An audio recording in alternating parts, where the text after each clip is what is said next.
Today we will discuss about the addition of angular momentum. Uh, but why the need of doing this topic is that that this topic is encountered in all the areas of modern physics, and plus to this, to know the understanding and the various phenomena of subatomic things, we need to know about this. Plus, first thing, all areas of modern physics.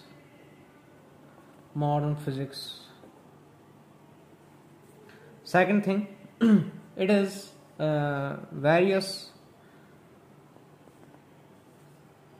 useful in understanding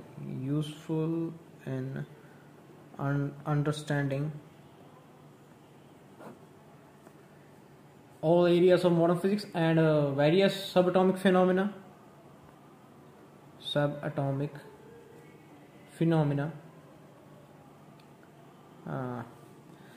Okay, let me give you an example. Say if you talk about the hydrogen atom, which consists of two parts, an orbital part H atom, an orbital part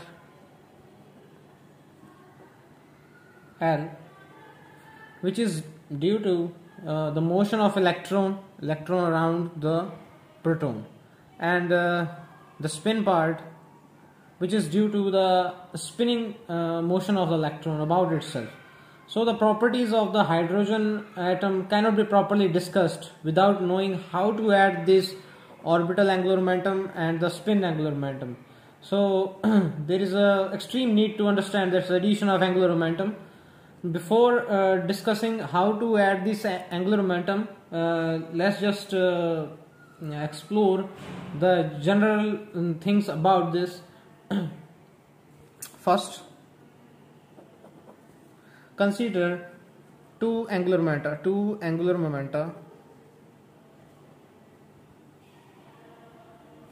J1 and J2, which are in different spaces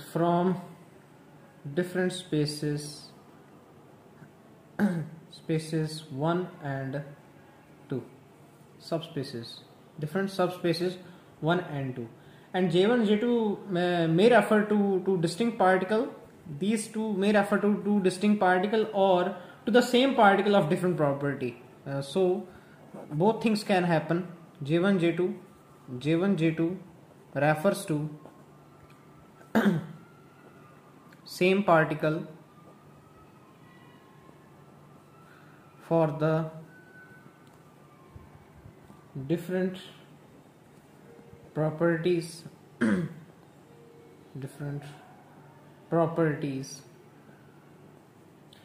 and to J1 J2 may refers to two different particles. So both condition can be possible, two different particles. Now one more thing which is assumed here is that the orbital and spin angular momentum coupling, which is spin orbit coupling, is weak here, and as it is weak, so the degrees of freedom of electron independent of each other, which means the space about the space which electron is revolving and the spin in which it is showing the spin motion are independent of each other. They are not affecting each other's function or momenta. So J1 J2, which are the components, follow the commutation relation as of the total angular momenta as J1x J2x equals to 0, obvious, and same for the all the things which are for the different spaces, means J1y J2y are all equals to 0, means J1k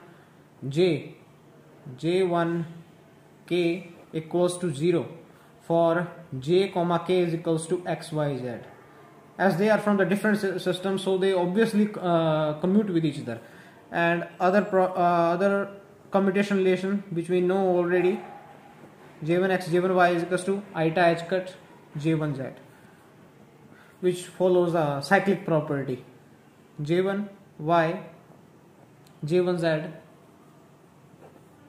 eta h cut, J1x, J1z, J1x equals to eta h cut J1y, and same for the J2 angular momentum also. See, these things, these commutation relation will be applicable to them.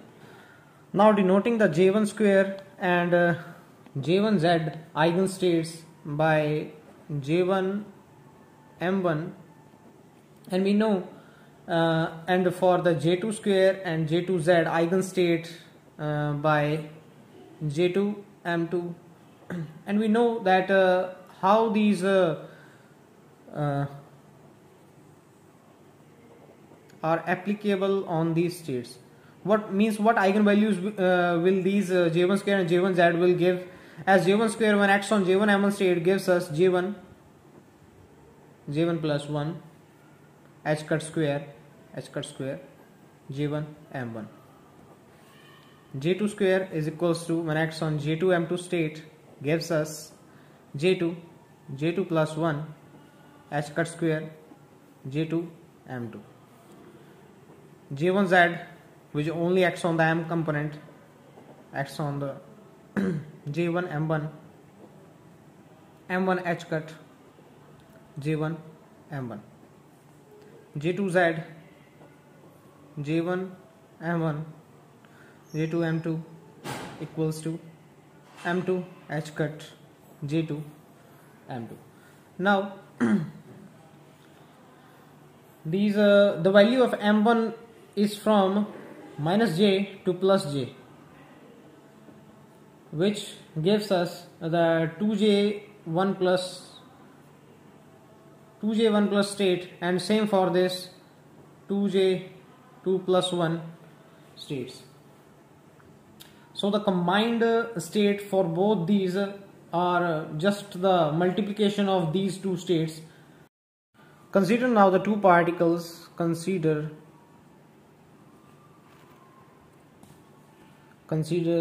now two particles 1 and 2 together, and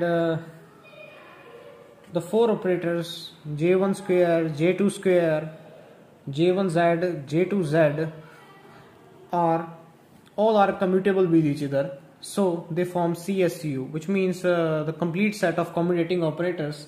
As they form a complete set of commutating operators, then they must have the same states. So the joint eigenstates say J1 M1, J1 J2, M1 M2. So we can write them as a direct product also, J1 M1, J2 M2. As these are independent of each other, we can write them as a direct product of each other. Now the cats J1 J2, M1 M2 form a complete and orthonormal basis and complete basis. Why I am saying this will be clear to you in a minute. For the completeness property, as summation of M1 and M2 for the state J1 J2 M1 M2 cat and J1 J2 M1 M2 bra, summation for M1 and M2 is equals to 1, must be equals to 1, and J1 and J2 as independent of each other, so we can separate their summation also. Summation for M1 J1 M1 cat and J1 M1 bra, and same for the summation of M2 J2 M2 cat and J2 M2 bra. Okay. Since J1 M1 and J2 M2 form the complete basis, as summation of M1 of J1 M1 cat and J1 M1 bra is equals to 0 is equals to 1, so the whole our cat of J1 J2 and M1 M2 must be equals to 1. So our complete basis property is proved here.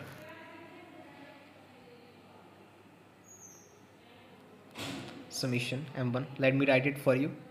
Of and bra of j1 m1 is equals to 1, and for the summation m2 we can same write them as summation of m2. Now come back to the orthonormal property of this.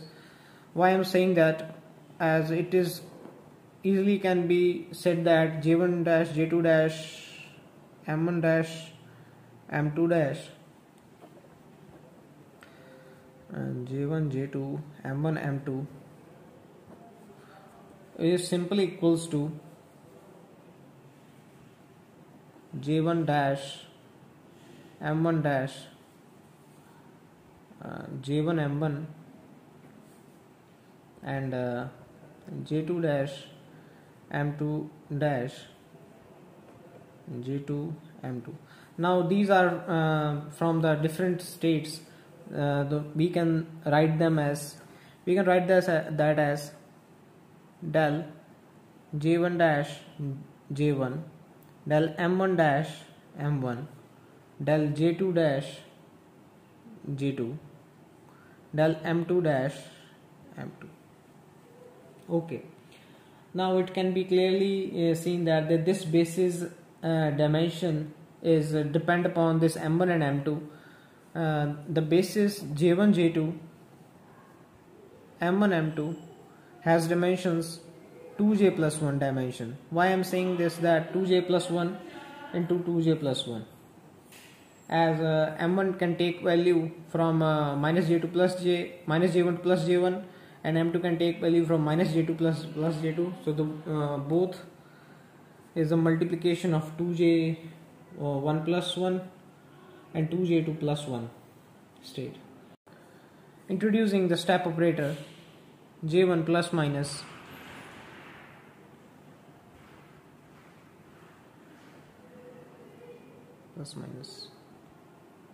j1 y j1 j2 plus minus j2 x plus minus j2 y.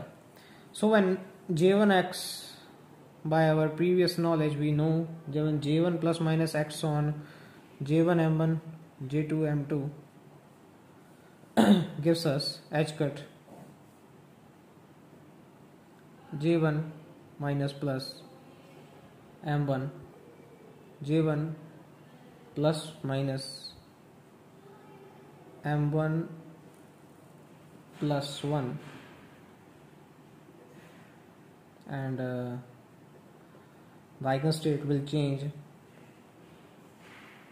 that m1 will rise or decline by 1 m2, and j2 plus minus j1 m1 j2 m2 is equals to h cut j2 minus plus m2 and j2 plus minus m2 plus 1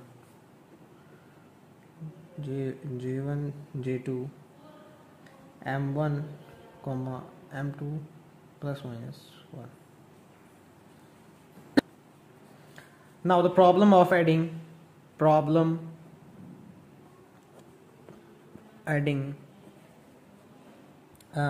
two angular momenta j1 and j2. Say this is equals to j is equals to j1 plus j2. It's just a symbolic condition here that I am performing. So we know the commutation relation of j is jx jy I attach cut jz, jy jz I attach cut jx, jz jx is equals to I attach cut jy. Now note that j1 square j2 square here, j square and jz commutes with each other, so they have same eigenstate and by the relation j square as equals to j1 plus j2 which can be written as j1 square plus j2 square plus 2j1 j2, and this 2j1 j2 can be expanded as j1 square plus j2 square 2jz j1z j2z plus j1 plus j2 plus j1 minus and j2 minus which leads to the following commutation relation that j square will commute with j1 square, as j square has j1 square component, so it is obviously commute with j2 square, and then again j1 j2z and this by our previous commutation relations also, and j2 square and j square commutes with each other also. But the thing is that, and j square and jz and similarly j1 square jz j2 square jz all commute with each other. But now the thing is that j square will commute with j1z or not? It will. Why? As j square, which is equals to j1 square plus j2 square plus 2j1 j2, and j1 j2 here can be written as j1x j2x plus j1y j2y plus j1z plus j2z, when j1z is written here and not equals to 0, because j1z commutes with j1 square. Okay, j1z commutes with j2 square but do not commutes with j1x and j1y. So this will gives us value for the third and fourth component of this commutation relation, and the fourth last component will again equals to 0. So this whole quantity is not equals to 0.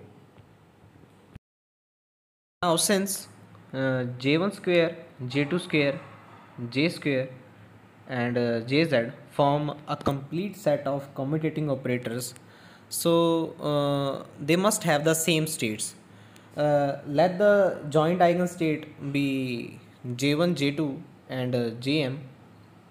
When j1 square acts on j1 j2 and jm, it will gives us same for the j2 square j1 j2. When acts on this, it will gives us for the j1 square j1 plus 1 h cut square, and for the j2 square j2 plus 1 h cut square, and the state will remain the same j1 j2 jm, and the same for the j2 square also j1 j2 comma j comma m. Okay, and for the third j square, when acts on j1 j2 jm, it will gives us jj plus 1 h cut square, which is the sum of j1 plus j2 h cut square j1 j2 comma jm, and last one which is jz, when acts on the j1 j2 jm, it will only acts on the m component and gives us m h cut for the same state j1 j2 jm. Important note here to note is that our ket state j1 j2 jm must be space must be same as our state j1 j2 m1 m2. By this I mean that this ket state j1 j2 jm must have both the subspaces 1 and 2, and this basis transformation will be discussed in the next lecture. Thank you.